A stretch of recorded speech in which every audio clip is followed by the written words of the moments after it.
Aming dalangin, pagkat kami ay anak din ng Diyos Ama natin, nagsadyang mapaglingkuran, santo ninyong mahal, mula sa pusong uliran, ngayon at kailanman. God, come to my assistance.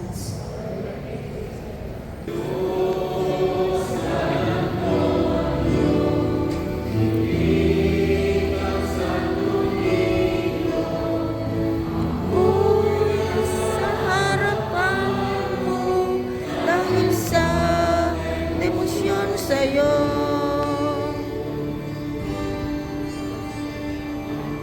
tanging kahilingan na sana ay iyong pagbigyan, gamit ang kapangyarihan na galing sa may kapal. Ako'y iyong deboto, laging nananalig sa'yo, ngayo'y namiminto, dinggin ang dalangin ko.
Thank God, I am blessed. Malakas. Thank God, I am blessed. Tingnan mo yung katabi mo. Sabi mo sa katabi mo, thank God you are blessed. Mas malakas. Sabihin natin sabay-sabay, thank God we are blessed. Thank God, we are blessed. Malakas. God, we are blessed. Salamat natin ang Panginoon sa I am blessed, you are blessed, we are blessed. Amen? Amen. Always remember that because our God is the God of blessing. No? Na araw-araw ang biyaya, ang grasya ng Diyos ay nag-uumapaw sa ating lahat. Amen? Amen. So ngayon ay tayo nasa ilang nobinaryo na tayo? Pang-ilan? Pangatlo po. Tatlo. At tayo ay nananalangin na sa tulong ng ating minamahal na Pintakasi, minamahal nating patron, San Antonio. na si San Antonio de Padua, ay hindi lang tayo ay ipanalangin, kundi ang minamahal nating patron ay turuan tayo paano maging katulad ni Kristo sa ating kapwa. Amen? Amen. Napakaganda sapagkat tumapat ang ikatlong araw ng ating nobinaryo sa karangalan ni San Antonio de Padua sa dakilang kapistahan ng katawan at dugo ni Kristo o Corpus Christi, na kung saan binibigyan din natin dito na ang tinatanggap natin sa banal na misa ay hindi lamang basta-basta tinapay, hindi lang basta-basta alak. Yan ay tunay, ulitin ko, tunay na katawan at dugo ni Kristo. Kaya nga lagi pinapaalala pag kayo mamumumunyon, see to it, first and foremost, ikay nangumpisal. Amen? Sino dito nangumpisal na taas ang kamay? Ito, mukha kaunti. Ako hindi pa. Nangumpisal. So pagkat tatanggapin natin ay Diyos. Amen? Holy Week. Pangalawa, no, kapag tayo tatanggap ng komunyon, bigyan naman natin ng pitagan, bigyan natin ng utmost respect. Bakit kanin niyo? Ay mga mumunyon daming sulat ng kamay. Oo. Nakalagay pa, I love you, Father. At tinamaan ka ng magaling.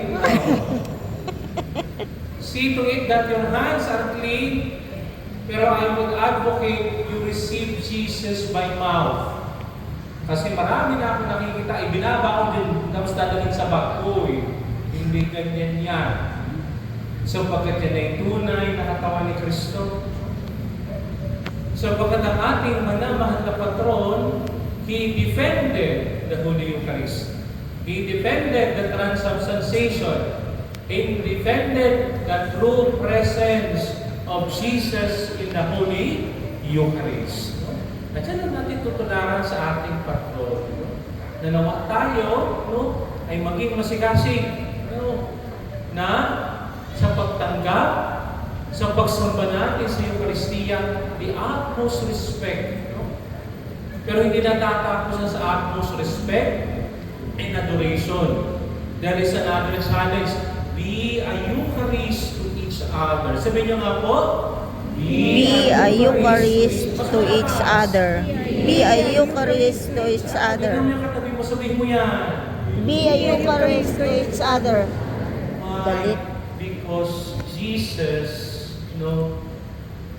exemplified Himself as the true Eucharist. Hindi lang sa salita, kundi siya din ay puno ng gawa. Introduction pa lang yun. Ngayong araw na pinagdiriwang natin ng kapistahan ng katawan at dugo ng ating Panginoong Jesus. At habang ako'y nagninilay, ay naalala ko ang isang salitang paborito ng lahat. Hulaan niyo kung ano yun. Doy, huwag niyo ko tulugan. Hulaan niyo kung ano yung isang salita na gustong-gusto natin lahat. Hulaan niyo kung ano. Pagkain. Di ba? Kaya nga ako dito habang naglalakad sa kay Happy Fiesta, meron ba kayong pagkain? Wala. Ay, uwi na ako. Napakahalaga ng pagkain sa buhay. Maraming tinapay. Tayong mga Pilipino kapag meron nga tayong kasabihan tungkol sa pagkain, di ba? Kumain ka ng itlog. Ikaw ay bibilog. Tingnan ang katabi mo. Tingnan mo yung sarili mo. Pag kumain ka ng itlog, ikaw ay bibilog. Kumain ka ng kamatis. Ikaw ay... Ano ko naniniwala? Diyan kung nangyari sa akin. Ano daw? Kasi Kikinis. ang kamatis ay puno-puno ng Lycopene. Kumain ka ng kalabasa, Lilinaw ang mata. lilinaw. At ang manood ng mga Pilipino, no, ay talagang kung hindi natin mahal na mahal ang pagkain, aba hindi natin gagawa niya ng hindi natin gagawa ng kalokohan yan. Bakit kakupagod aba? Ibiruin mo naman, na-friendly. Ovaltine ako, hindi ako Nung ikaw ay naging mataba ng kaunti, kapag ikaw ay sosyal, bacon, hotdog. Yan. Hindi ako susunod. Pag ikaw ay nasa kalagitnaan, sardinas ka na lamang. Andog lang kami, andog. At aminin natin, nung tayo elementary and high school, huwag niyong i-deny sa akin na hindi kayo nakakain ng fishball. Ay, hanggang ngayon. Diba? Oh, diba? Mura na, madumi pa. Ay, sorry po.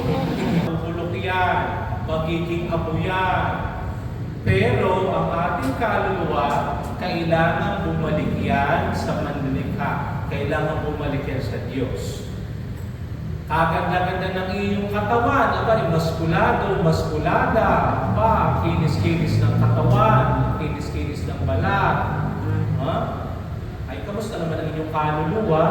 O, baka may napakaganda ng katawan mo, payatok naman ang iyong kaluluwa, abay, mahirap na. Yan ang sinasabing pangako ni Jesus. Ang sino mang kumain ng aking katawan at uminom ng aking dugo ay magkakaroon ng buhay Na walang hanggan. sapagkat ang ating hantungan mga tao ay hindi ang mundo. Ang hantungan natin ay langit. Ang hantungan natin ay Diyos. Kaya napakaganda ng paalaala ng unang pagbasa. From the book of Deuteronomy, remember, your ancestors ate manna. Bakit? Sapagkat kayo nagreklamo. O di ba? Bakit ba kasi sila binigyan ng pagkain ng Diyos? Sabi sila walang Diyos magreklamo. O, ano sabi ng Diyos? O, ito Moises, ibigay mo sa kanila. Sabi, sa pag-inom ng kanyang dugo, may malaking hamon si San Pablo. Ano yun? Na ako at tayo ay maging kamukha ni Kristo. Tingnan mo yung katabi mo. Bigay natin sa katabi niyo. Tingnan niyo katabi niyo. Kamukha ba ni Kristo yan? Kamukha Oh, po. bakit? Di ba tayo may kasabihan? You are what you eat. Ay, hindi ko naman sinabi kung kumain ka ng baboy ka. Hindi ganun. Ibig sabihin nun, you are what you eat. Kung anong kinakain mo affects our body, affects our lives. Diba? Tamo, magiging kumakain ng nutritious food, magkakasakit ka, hindi. Pero kung ikay walang sawa ng kaiinom, umaga, tanghali, gabi, bago matulog, abay, sira ang katay mo, mamamatay ka. Diba? Wala kang puknat na kumain ng chicharon, wala kang puknat na kumain ng matataba, hindi ka man na kumakain ng gulay. Good luck, malapit ang hospital dyan sa may unahan ninyo. Diba? Ay, hindi din sinasabi ni San Pablo, if we eat the body of Christ, if we drink the body of Christ, and let Christ be seen into my life and in our lives. Bakit? Kasi may pangako sa Jesus sa atin na walang hanggan. Sino ang may gusto ng buhay na walang hanggan? Taas ang kamay. O, ayaw niyo ng buhay na walang hanggan? Sino gusto ng buhay na walang hanggan? Oh, salamat sa Diyos. Why? Because life everlasting is to be with God. Kaya napakaganda ng sinabi ng inyong minamahal na patron, ng ating minamahal na patron na si San Antonio. The life of the body is the soul. Sabihin nga ninyo, The life of the body is the soul. the life of the soul is the body of Christ. The life of the soul is the body of Christ. The life of the soul The life of the body is the soul of The life of the soul is the body of Christ. Tandaan niyo ha, nasaan yung ating patron na nagsabi niyan. Naging mainstay po siya dito, lalo po ng panahon po ng ating late Father Jeff. And it is a joy to invite him here finally.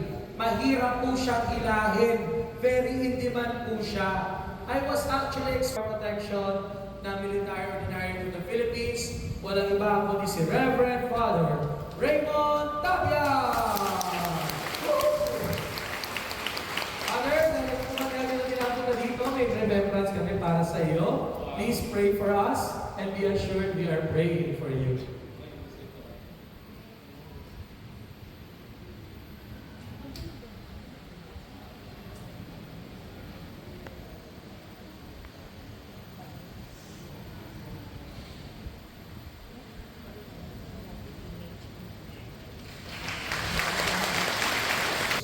Bukas po, mga kapatid, mga kasama po natin, ay bishop po ang magmimisa bukas. Siya po ay ang Bishop Emeritus ng Roman Catholic Diocese of Alutao, Silesia, ng Papua New Guinea. Siya po ay Pilipino, huwag po ay mag-alala. At sa mga nagpa-kumpil last Pentecost, nakasama na po natin siya. Walang iba po mula po from the Congregation of the Mission or the Vincentians, His Excellency Most Reverend Rolando Crisostomo Santos. Dahil po Sunday schedule po tayo 5:30 p.m. sa ating Corpus Christi procession, wala po tayong 7:30 a.m. Mass.